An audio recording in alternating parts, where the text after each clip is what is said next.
If you chase butterflies, they fly away. But if you create a beautiful garden, the butterfly will come.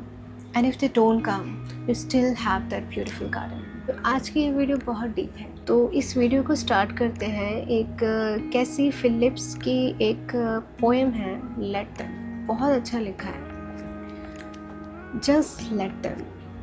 If they want to choose something or someone over you, let them. If they want to go weeks without talking to you, let them. If they are okay with never seeing you, let them. If they are okay with always putting themselves first, let them. If they are showing you who they are and not what you perceive them to be, let them. If they want to follow the crowd, let them.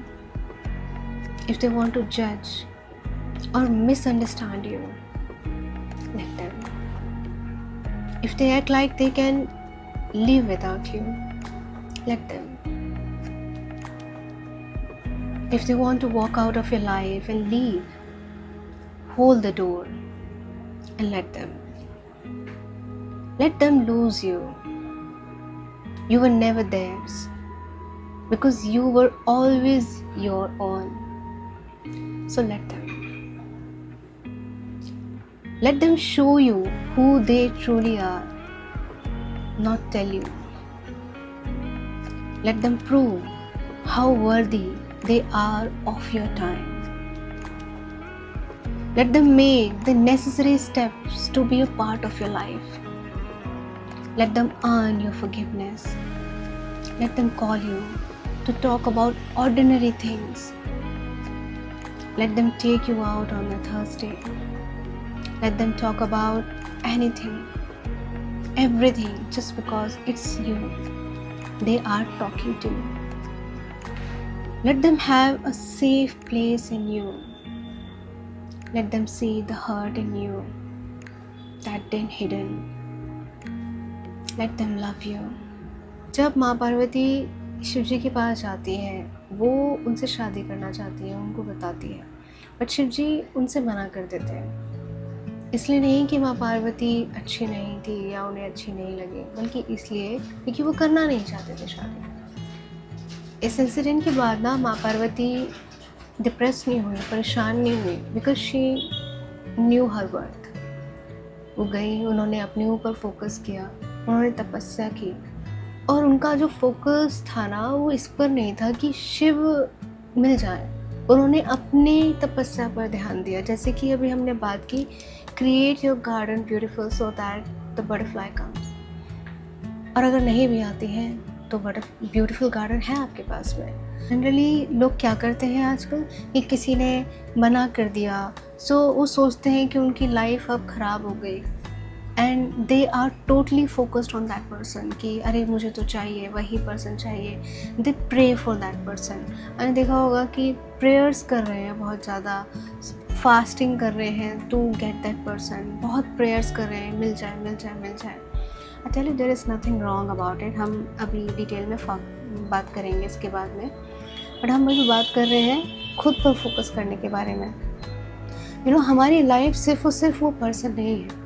हमारी life, हमारी health, relationship, career, money और हमारे आसपास का जो environment है, किस तरह के लोग हमारे आसपास हैं, वो चीज़ हमारी लाइफ बनाती है। मान लीजिए आपको किसी ने ना कर दिया कि नहीं, हमें तो नहीं चाहिए तुम्हारे साथ कुछ भी ऐसा रिलेशनशिप। ये पूरी जो पोएम मैंने अभी सुना है, जस्ट वो उसका सार यही है, just let that person go. Let the person do whatever they want to do. You have no control over that person. You have control over your life. So, जब कोई person नहीं है, so you have your relationships. Don't ignore them. Your parents, your siblings, just make them a little more beautiful. Focus on them. Your friends and your career. आप अपने career को और ज़्यादा खूबसूरत बनाइए, अपने गार्डन को इतना खूबसूरत बनाइए कि वो आपको बहुत अच्छी फीलिंग देने लग जाए। आपकी जो फाइनेंशियल हेल्थ है, आपकी जो आसपास का एनवायरनमेंट हो, उसको खूबसूरत बनाइए। जब एक गार्डन बनाया जाता है तो अगर उसमें एक सर्टेन फ्लावर चाहिए तो उस एक सर्टेन तरह का बीज डाला जाएगा। और गार्डन जब हम बनाते हैं तो उसमें सिर्फ़ और सिर्फ एक फ्लावर क्या, उसमें हम पेड़ भी उगाएंगे, उसमें हम ग्रास भी उगाएंगे, उसमें उसको खूबसूरत बनाने के लिए हम बहुत सारी चीज़ें करेंगे। उसमें हवा, पानी, धूप किस तरीके की चाहिए, आप उन सब चीज़ों का ध्यान रखते हैं। हम ध्यान रखते हैं कि अगर उसमें कुछ वीड्स आ रही हैं, खरपतवार आती है, तो उसको भी हम बीच में काटें। अगर कोई कीड़ा लग रहा है तो उसको भी हम दूर भगाने के लिए जो करना है वो करें। तो it is all about making that garden beautiful. उसमें सिर्फ ये नहीं कि आप सिर्फ एक बीज बो देंगे या अपनी लाइफ में सिर्फ अपनी हेल्थ पर फोकस कर लेंगे या अपनी करियर, एक चीज़ पर, करियर पर फोकस कर लेंगे, बन जाएगी लाइफ। नहीं, it is a combination of all this things. So Parvati focused on her life, focused on her garden, making it beautiful. तो फिर शिव जी को आना ही पड़ा। एक उसी तरीके से जब हम अपनी लाइफ में फोकस करेंगे तो what ever that person is, वो हो या ना हो, आपकी लाइफ तो ब्यूटीफुल बनी गई ना।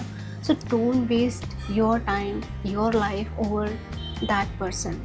अगर आप इन चीज़ों को इग्नोर कर रहे हैं और मान लीजिए अदर पर्सन ने आ भी जाए अगर आपके पास, तो आपकी लाइफ ऑलरेडी इतनी मिजरेबल हो चुकी है, कुछ टाइम के लिए वो पर्सन आ भी जाएगा। सो आपकी इस मिजरेबल लाइफ में वो क्या कर पाएगा, आप उसको आपके साथ अच्छा ही फील नहीं होगा, right? So make your life that much beautiful कि वो पर्सन क्या, कोई भी पर्सन आपके साथ अच्छा फील करे, आपको अच्छा फील हो आपकी लाइफ में, अपनी फैमिली में, अपनी करियर में, अपने जो भी फाइनेंसेस हैं वो इतना स्ट्रॉन्ग हो कि कोई पर्सन हो ना हो, आपका गार्डन ब्यूटीफुल बना रहा है, आप उसमें खुश रहें। अब हम बात करते हैं हमारी प्रेयर्स की। तो हमारी प्रेयर्स ना हमेशा सच होती हैं। जब भी हम अपने इष्ट देव से, अपने भगवान जिनको भी आप मांगते हैं, शिव जी से या जिन भी भगवान को आप मानते हैं, उनसे आप प्रेयर कर रहे हैं कि ये जॉब मिल जाए, ये गाड़ी मिल जाए, ये पर्सन मिल जाए मुझे, आई टेल यू आपको मिल जाए। वो तथास्तु हमेशा बोलेंगे। आई टेल यू कभी कभी कुछ चीज़ के लिए लेट हो सकता है, but I believe in, I 100% believe आपकी सारी प्रेयर्स पूरी होती हैं। और जब हम बोलते हैं ना कि अरे मैंने इतनी प्रेयर की थी उस चीज़ के लिए, पूरी नहीं हुई, बट बिलीव मी, आप अंदर से ना चाहते नहीं थे, कहीं ना कहीं आपको पता था कि दैट थिंग और that person is not good for you, that's why आपकी जो प्रेयर्स हैं वो फॉल्टर हो गई। बट प्रेयर्स काम आती हैं, इसीलिए जब आप प्रेयर करें तो अपनी प्रेयर्स को ना बहुत सावधानी से यूज़ करें। Because I believe in manifestation, I believe in positivity, I believe in positive words. और हमेशा ऐसा हुआ है, आज तक मेरी जो भी प्रेयर्स रही है ना हमेशा पूरी हुई है। एंड आई नो पीपल, उनके भी जितने भी मैनिफेस्टेशंस हैं, जिनकी जितनी भी प्रेयर्स हैं वो पूरी होती हैं। और यहाँ मैं इस बात का जिक्र इसलिए कर रही हूँ क्योंकि जब हम बात करते हैं अपनी प्रेयर्स की कि मुझे ये जॉब मिल जाए, मान लो आपको गूगल में जॉब चाहिए या फिर आपको कोई पर्सन चाहिए कि वो पर्सन के साथ मेरा रिलेशनशिप बन जाए या मेरी उनसे शादी हो जाए, या आप जिस भी घर में रहना चाहते हैं, वट एवर दैट बी, आप कोई ट्रैवल भी करना चाहते हैं, आप प्रेयर कर रहे हैं, दैट प्रेयर विल हैपन, वो हो जाएगी पूरी। But I tell you this is a shallow one. कैसे?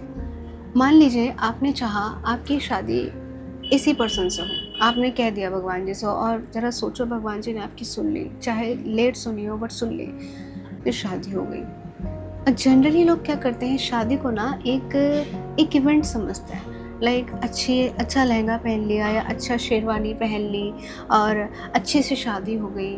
दिस इज़ नॉट शादी। शादी is not a one day event, is a whole life. तो जनरली लोग प्रेयर करते हैं किसी पर्सन के लिए तो वो सोचते हैं कि ये पर्सन मिल जाए बस लाइफ सेट है। आई टेल यू, लाइफ कैसे सेट है? Now you are not feeling good, now you are not feeling loved, respected, valued.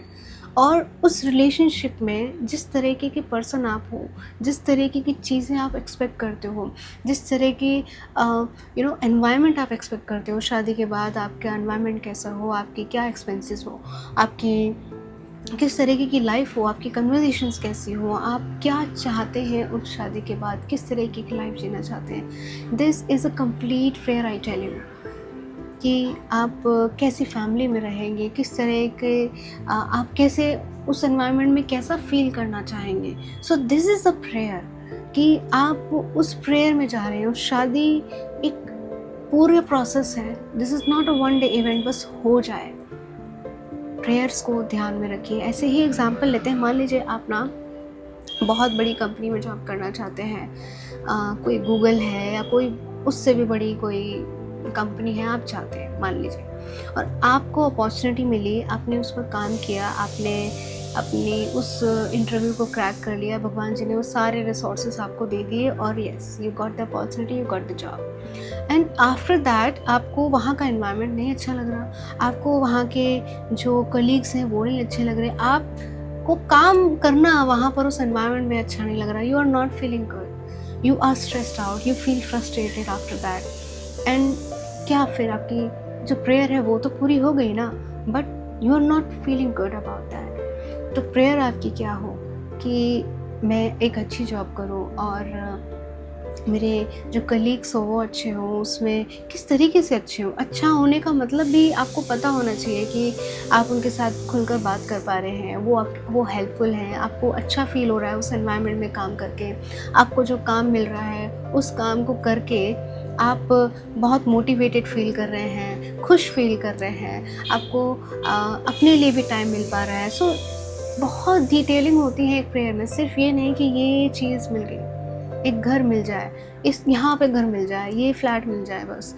हो सकता है उस फ्लैट में जाने के बाद आपको अच्छी फीलिंग ना आए, आपको अच्छा फील ना हो रहा हो, तो सिर्फ वो फ्लैट नहीं चाहिए आपको, उस फ्लैट में किस तरह का एनवायरनमेंट आपको चाहिए, आपके नेबर्स कैसे हों, आप वहाँ पर जाते हुए किस तरह की फीलिंग आपके अंदर आ रही है, आप अच्छा फील कर रहे हैं। This is a whole prayer, I tell you. जब आप अपनी प्रेयर करें ना तो उसको डिटेल में सोचें कि आपको किस तरीके की लाइफ चाहिए। सो अपनी लाइफ को ब्यूटीफुल बनाओ, खुद पर फोकस करो, तपस्या करो अपनी लाइफ को अच्छा बनाने के लिए, लाइक माँ Parvati did and she got everything she wanted.